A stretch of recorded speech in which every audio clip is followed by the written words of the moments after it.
Hey everybody, welcome back to my channel. Today I kind of wanted to go over a topic that I've gotten a lot of questions about like in my life this past 2 months, like more because I've been telling like all my people and all my friends like, I've been trying to figure out more about my spirituality. I've been trying to understand it more and like enact on it more. I want to like actually like practice certain things, but I do think like there's more to spirituality than, putting physical labor into it. And so that's what I wanted to go over. I actually did research prior to like understanding what, spirituality is before I started saying like, oh yeah, like I'm spiritual. So I know like specific stuff about spirituality. I just want to kind of make this video for anyone out there who may not be familiar with it.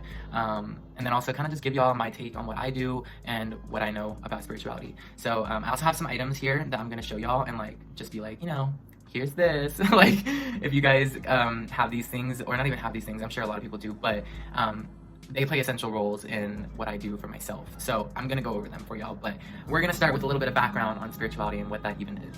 Okay, so to start off, spirituality is and isn't different than religion. So spirituality in its own is itself a religion. Like you can say you're spiritual and that be your religion, but it is not in the same sense related to God or a God.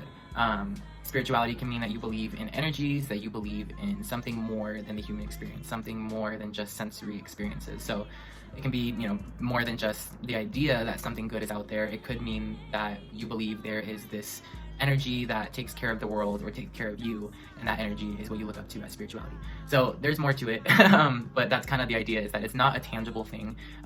You can find things to do to make it more tangible, but it's not like it's an actual, like, you can grab it. I mean, I like to believe energy is tangible in a sense, like you can feel it, obviously, so it's there.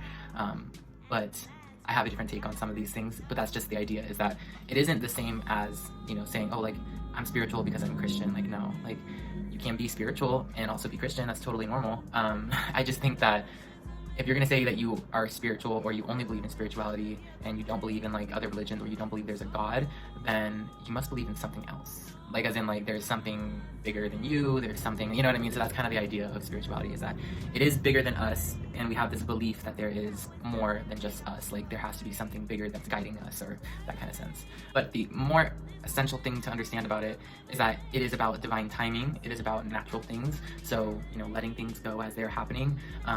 A lot of people think that, oh, I'm spiritual, but I'm trying to control like my outcome. Like you can do a couple things for yourself to help control your outcome, but your outcome is brought up by your decisions, and your decisions are influenced by how you believe and think about certain things. And a lot of spirituality is beliefs and values. So it kind of is like, you can be spiritual and you can, you can believe that there is something bigger, but it needs to be more like on this divine timeline. Like it's something that just happens naturally.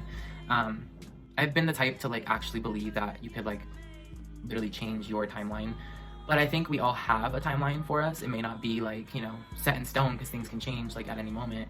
But I do believe that if I myself believe in spirituality, then I believe that there's a path for me. But that path is unknown to me until I continue to act on the decisions that push me in the direction that I'm supposed to be going. So I do believe it's all divine timing. And that's a very key concept in like the idea of the natural order of things, the way that things occur naturally in the world is divine timing. So, getting your heart broke, divine timing. Getting your first car, first house, divine timing. That's what I think. I think everything has a reason, a set time, set place. And not even like we know it, it just happens to be that way. So that's the cool thing, is you don't have to expect things, you just kind of like go with the flow. I believe one of the more important things also is to be open-minded and to have, in a sense, like an open heart about things, because you don't want to go into this idea like, oh, like I believe in something that's bigger than us, something that is grander than the whole human experience, but have a closed mind, or have a closed heart to like the differences in the world and to, other situations in the world. I don't think you could really be a cold person and also be spiritual, because that's just dark energy, and that means that you would have more shadow work to do to break through dark energy. But it's pretty interesting, because anyone can claim to be spiritual as long as they feel like they're spiritual, or they feel that there is something bigger than sensory experiences. I like to say that because it makes it apparent that it's bigger than what we see. It's bigger than what's in front of us. So that's why I use that. Plus psychology head, like I don't know, I'm sensory. Like that's so funny. So there's things that go beyond the idea of, oh, you just believe in something bigger. Like spirituality is more than that. It's about feeling like a connectedness and a feeling of like acceptance and belonging. It can also be you feeling like you are contributing to society, you are contributing to the bigger picture, and actually being able to feel a part of what you're in. So I think if I didn't feel connected to Las Vegas and I just didn't feel like there was something here for me, I would have left and like gone somewhere else. So I feel like I'm playing out my part that I'm supposed to because divine timing is keeping me here. Divine timing would offer me a job somewhere else down the road for me to eventually move. That's the kind of thing I'm thinking. I almost just joked. Another big one that people leave out is self-care. We know self-care is very essential to the well-being of us. It's essential to our mental well-being as well, because not only do we all go through a lot of things in life and things can happen at any moment, bad things can happen, good things can happen, we just I think we forget sometimes that we're in this hustle bustle situation and we always forget to give ourselves self-care. I think there's multiple forms of it. There are we can go on, there's hundreds of forms of self-care, really. But some of the essential things I don't know, taking a bath, enjoying a bath for yourself, pouring yourself a glass of wine and enjoying that in the night, but relaxing while you're enjoying it, those kind of things are also things that help you feel more spiritual, help you feel more grounded, and help you feel more open. Self-care is something that is pretty essential when it comes to, spirituality, because you have to find ways to care for yourself that will make you feel a little more loved and like you have this purpose to continue to help yourself. But I think personally self-care is one of the more essential behaviors, because expressing and being able to give yourself love and respect and commit to yourself shows a lot about who you are and how strong you are. And I think that, for instance, going shopping, retail therapy, that's a great way to feel like you're giving yourself something, and that's in a way self-care. But there's more things that you could do, like for instance getting yourself a haircut or getting I don't know, getting a tattoo. Things that are for you, about you, that revolve around you, just you, can help you feel like you have a more healthy connection to yourself. And just in that connectedness to yourself is also a very healthy thing to have in a spiritual life. So I've composed a small little list. It's literally just 5 easy, but sometimes can be hard things to do that I think you guys should try to give a go. This is just some ideas that I think would help you feel more connected to yourself, more connected to the world, feel more forgiving. These things are actually shown to actually help you. It's not I'm just saying do this because you'll feel better. No, it actually helps you feel more attuned to yourself and more understanding of how the world is and how you are, and kind of gives you an inside look into I know I can change. And it's not even change is necessary. Sometimes change is, but sometimes change brings new opportunities and new lessons that you didn't think to learn, or oh wow, I think I learned this in a whole different direction this time. So the first thing is learning to have patience, learning to be patient, and learning to know when maybe you've exuded your patience and you no longer have patience for certain things or certain people. So learning patience can be hard. A lot of people typically are, it's an experience expectant learning. So you experience things in your life, and then once you've noticed them for so long, or that they become so normal for you, you start to expect those things, or you start to portray those things in kind of a reaction behavior to certain stuff. So for instance, we've seen, over and over again, kids say, oh my god, are we almost the impatient, the back talk that you get from children that are oh, they're just showing that they're not patient right now, they don't know what patience is. We learn that as we get older. We continue to learn that as we are younger. It's something that we don't stop learning, but it's something that I think a lot of people misinterpret. Patience can be, waiting for somebody in your, waiting for someone to get done shopping and you're sitting in the car and you're being patient to wait for them. There's different ways to be patient. One is to give yourself time, give other people time, respect time as a boundary. Patience can teach you how to work with other people. Patience can teach you how to be a better person. Patience can teach you how to value what you have. There's a lot of lessons that you can learn from just practicing patience and being patient in general. The term good things come to those who wait. I live by that because, well, one, not only is it a Marina lyric, but it's definitely something that is very true. you can't expect things to happen or rush the timing of things, because you should just be able to trust the process, trust patience. Know that, yeah, you're giving time to something, but in turn, that time is either making something sweeter for you, it's making something better for you, you know, it's giving you time to explore options and opportunities. So patience is really, it's a really good virtue to have, something to value and something to understand. If someone says I need time, give them time. I've been in situations where I didn't give people time, or they didn't give me time, and I've either been able to resent them later because of that, or I felt like I didn't get anything from it, and in the end it helped me heal. So it's like, it's a thing that you need to understand. It's not just gonna happen. Like, you need to practice this. This is something that I've been practicing almost my whole life, because I've been in situations where I feel like I'm always having to like deal with the brute end of things, but then I give myself patience in the situation, patience, and things always work out. So I hold true to it. So something that I've been doing that I think you guys would actually benefit from is, you know, practicing what you're grateful for, having like a gratitude list. I've been doing this more, and it's honestly just a short little list. All it says is like things I'm grateful for, and then underneath it I list like the things that are going good in my life, the things that I'm appreciative for, the things that I've learned recently that I'm appreciative for. So for instance, I'll talk about like even just short, like 2 words, 3 words. I put Diamante Cosmetics, you know, Psych Minded, my podcast, YouTube, friends, family, you know, my new job that I'm going to be starting. I'm not talking about it quite yet, but y'all will learn. You know, being active, having financial stability right now, having a home, you know, stuff like this. I have a lot more listed. It's because I've been keeping it for a while now, but it helps. It really does, because in my head, it makes me feel like I'm doing the right thing. I'm on the right path. I have a good, clear conscience, and I know that what I need to do is, you know, help other people, help myself.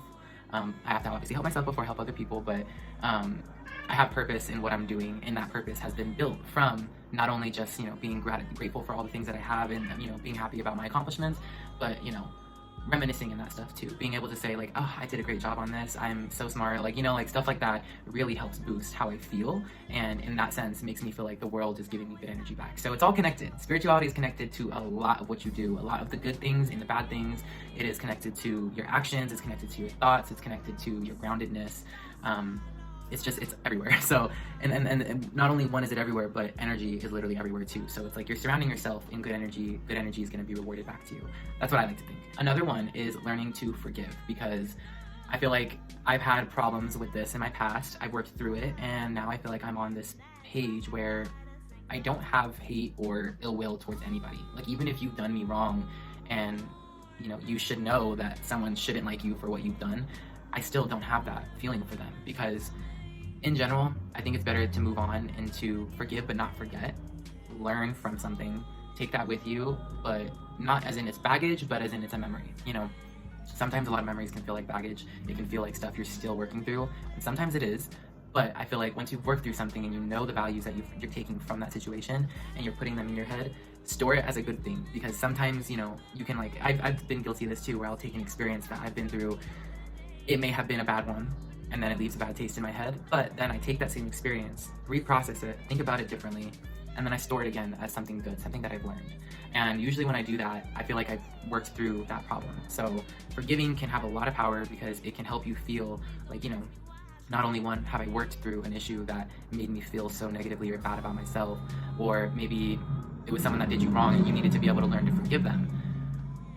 Forgiving can mean you're accepting what happened, you're going to, you know, remember what happened, but it also means you're letting go of bad energy. Because if you hold on to bad energy, then it turns into a grudge, and then from there you start to resent people, and resentment is just a whole negative trait to really have. It's normal, it's definitely normal, because that's just the process of things, but it's not good to keep. But forgiveness is a skill learned. It's not something that you just know.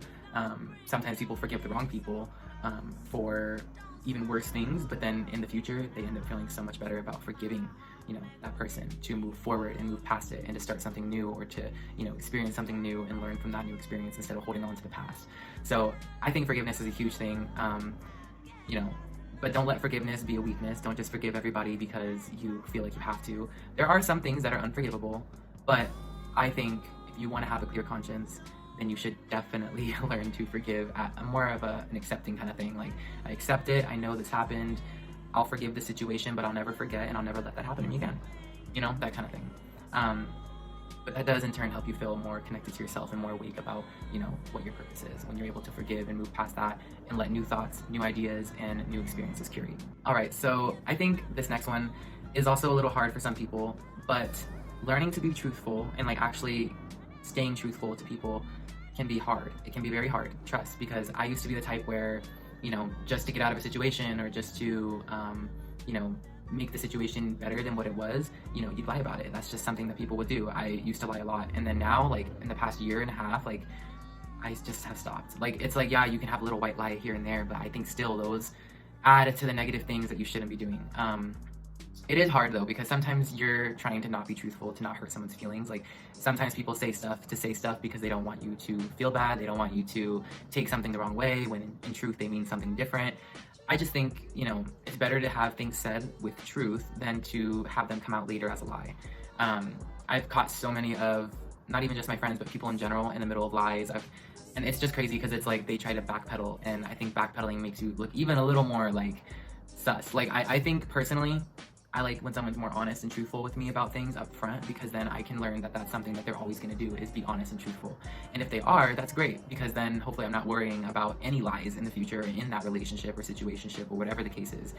Because I feel like truth creates not only one, like it creates good rapport with who you're talking to. Like say, you know, you're only truthful and everyone you meet likes that, because that means that you're, you know, more trusting, and that goes a long way. So I just feel like it's always better to be truthful.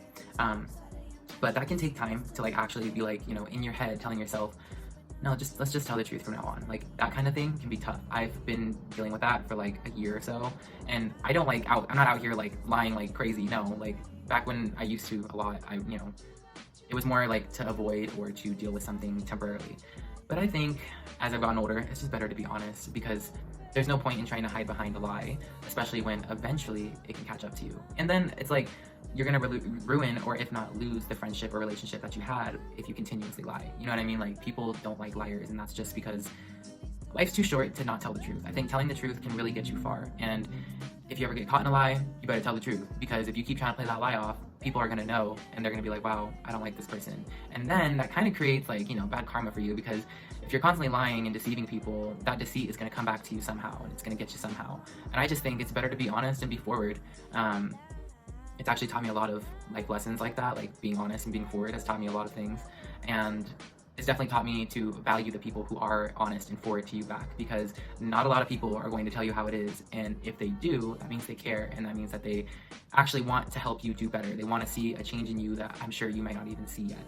And it's not even like you need to conform to anyone saying, oh, like you should, you know, tell the truth more, but you should, because like lying doesn't get you anywhere.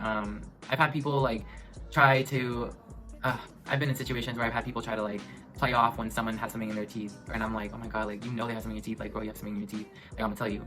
But it's like, if you're that person that sits there and you're just part of the sheep and you didn't tell them, then they're gonna look at you like, wow, you didn't even have my back. Like, you know what I mean? Like no one wants that, and then it looks bad on you, and then it kind of creates negative energy. So it's just good in general to tell the truth, and that on its own can feel liberating. It can make you feel like you're not hiding behind things. It can open up doors. It can close old boundaries of, oh, I feel like I need to lie to keep this going. Like, no, just be honest. That on your own, and that on its own can make you feel more grounded to who you are, being honest all the time, because that means that you can just be truthful and live your truth.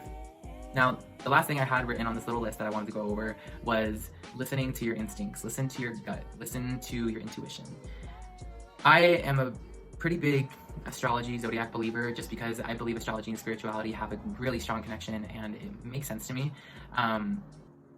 Follow your gut, follow your instincts. I think as an Aries, people are quick to judge. They always think you're going to be hot-headed, quick-tempered, always bothered, stubborn. You can have those small traits, but don't let them be big influences on you. Don't let them take control, okay? I've also been told Aries are really good with intuition. I've been told that fire signs are really good with intuition. So if you're a fire sign, please listen to your intuition. If something is telling you something is up, if something in your head, even if it's a little crazy, is telling you that something's up, something's up. I'm not kidding you. The past year, my intuition has been spot on.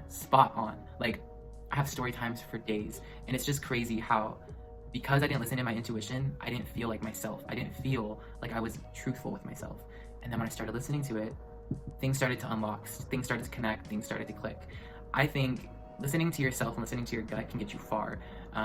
Ignoring it is going to make you question whether you should have listened to it. And I feel like if it's going to make you stay up at night and you're going to be like, maybe I should have listened to myself, then just do it from the jump. You know what I mean? It's going to help you save a lot of like heartache, you know, worry, and in a sense, is going to help you reduce anxiety. If you listen to your gut, you will hopefully reduce an anxiety, because I suffer from different types of anxiety. But for me, I think the best thing I've done for myself was listen to myself. And if I know that something feels out of place, if something's not sitting right with me, it probably is because, one, it's not the truth that's being told to me, or two, I'm perceiving that something else is better for me.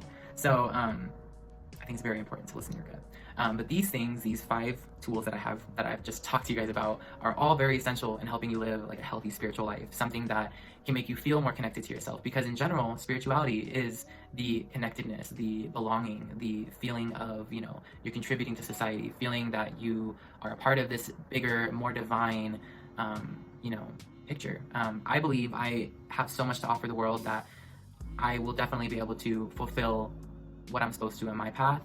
I don't know what everything is in my path, because I am just letting things happen as they go, but I'm letting my ideas come to life, because I feel like so many people ignore their ideas, or ignore their instincts, or their gut feeling, and then in the future, most of them regret it. And I feel like just living your truth, living your life, but following what you know is right for you, is the best way to feel connected to yourself. Giving yourself self-care, super important. Before, I used to lack on that, as in I would do more things for other people than I would for myself. And ever since I have stopped that and I'm more for myself, I feel more connected to myself. I feel more connected to my energy, and I feel more connected to this idea that my role is a big role in the future, and that I hope what I contribute to the world will be, in a way, good energy for me and will reward me. So that's kind of like my mindset, and just being able to feel like I belong and that I'm contributing, it's made me feel like I've had a big increase in purpose, a big increase in, I know what's right for me, and that feeling just feels great. It's irreplaceable, really, to know what's right for you. And it's not bad to get other people's advice on certain things, but I do think that listening to yourself and listening to what your thoughts are is going to be one very important tool for you on like the road to like spiritual healing, or on the road to understanding what your purpose is. But everyone has one, and everyone is going to figure that out at their own pace. So if you're just watching this video to get ideas of like what to do for yourself, that's great. But I hope you guys take away from this, like that you guys can see spirituality. It isn't something that people make it out to be, it's what you make it to be. But it's also knowing and believing and valuing that there is more than just yourself out there. There's more than just this one little purpose. You have hundreds of purposes.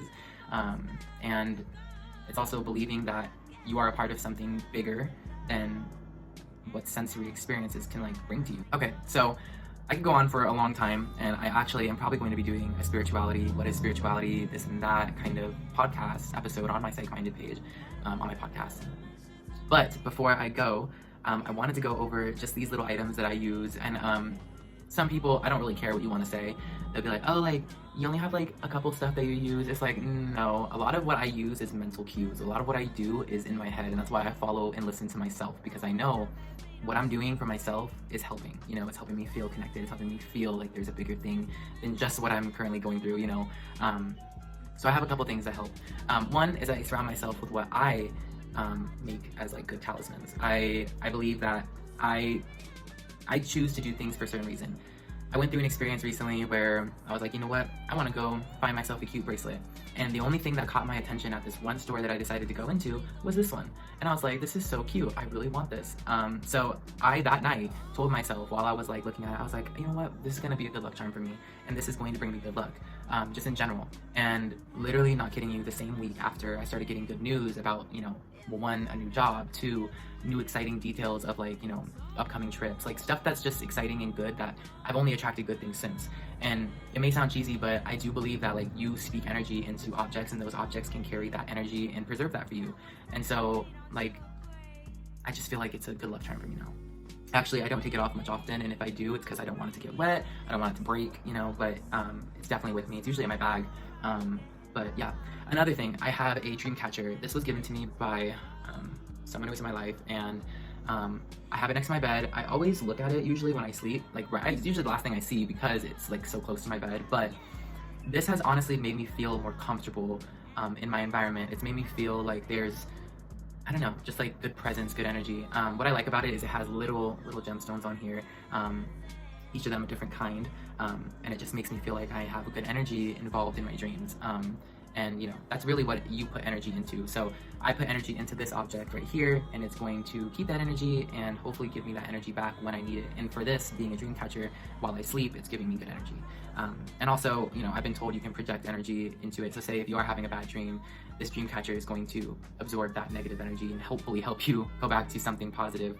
But yeah, something cute, you know, something simple too, but it's a really cute one. And I was recently gifted this by a friend of mine, and it's very nice, very sentimental, and like no matter what, like always gonna cherish it. And this is a little jewel box that has my Aries birthstones in it, which is so cute because very thoughtful. Super sweet, and I just love looking at it and holding them, especially when I'm thinking about things and trying to manifest stuff, and even when I'm writing. Like recently I've been doing it, I'll lay them out and I'll just like feel them and be like, hey, what's the energy today? What are we gonna get from this? And if you guys are into crystals, I am too. I do sometimes leave these out on my patio so that they can like charge up in the night, like with the moon energy and moonlight, but there's other ways of charging crystals and cleansing crystals too. If you guys want a video on that, we can do that sometime. But yeah, I just love that these crystals are literally crystals that associate with my birth. So it makes me feel like a more connected, you know, spiritual feeling, not only to the world, but, you know, to the earth, to where we live. Like if these come from the earth and I'm connecting to them, it's gonna help me feel more grounded. It's gonna help me feel more of myself, and more connected to the energies that I give to it and the energies that come to my life.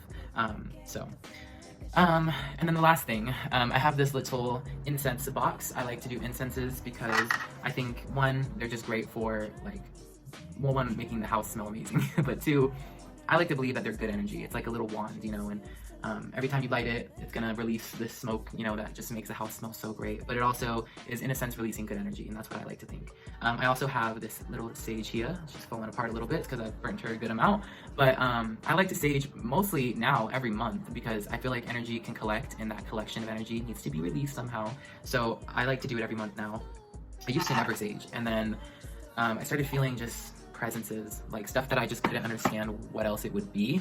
And then like I was like, okay, well, let me get some sage and we're gonna try this out. So I was actually gifted that sage. I was gonna get sage before, but I was gifted that prior to me getting it. So it was kind of like a sign. And then I sage the whole house. I say actual affirmations out. I talk about getting energy out of the house. I talk about good energy and good things coming into the house, into the space. And it helps. It actually makes me feel a little more clear-headed. It makes me feel like, you know, what I am speaking is going into the world, and in that sense, you know, self-affirmations and, you know, manifestations are actually coming true. And I just love that because it makes me feel like, you know, I have this good sense of, you know, spirituality. I know that what I'm doing is correct, and that, you know, what my values and my beliefs are, and, you know, my virtues are all honest, true, and of goodwill.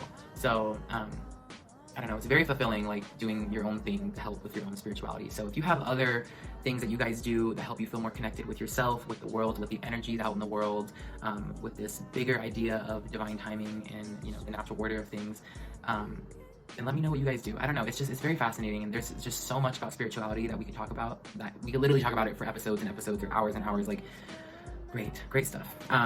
But without any further ado, I'm going to conclude this episode. I'm going to conclude this video. I want to do a video about more about my experiences with tarot cards. So if you guys are interested in that, I will definitely do one. I just thought that this would be a good idea to like kind of give a general background about like spirituality, but also some things that you can do to help, you know, feel more connected to your own spirituality, and to even improve on skills that are typically looked at when talking about spirituality. So I hope you guys enjoyed this video. If you did, give it a thumbs up, and I'll see you guys all in the next one. Bye.